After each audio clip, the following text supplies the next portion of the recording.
When was the golden era of pianos? That's the question today. Welcome to livingpianos.com. I'm Robert Estrin. You may have heard this term, the golden era, particularly of American pianos. Did you know that 100 years ago, there were over 1,000 companies manufacturing pianos in the United States? Now, even before the Great Depression and the crash, the stock market crash in 1929, there were still hundreds of piano companies.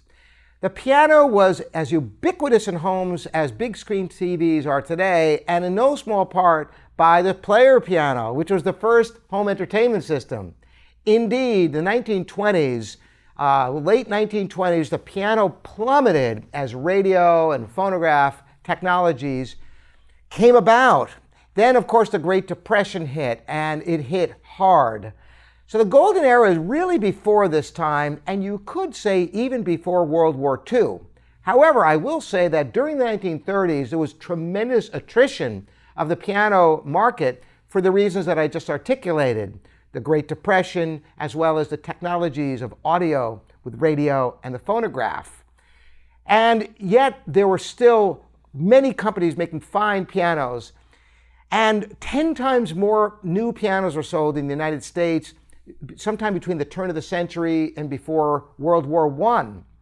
And that was with a population of less than a third of what we have today. So piano was extremely popular, and indeed, that was the golden era. And today, the piano has kind of a renaissance of activity in China, where there are more companies manufacturing pianos than there are piano stores in the United States. In fact, 80% of the world's piano students are in China today.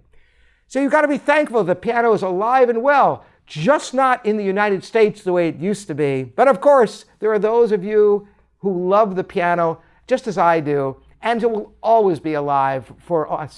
And that's why I bring these to you, right?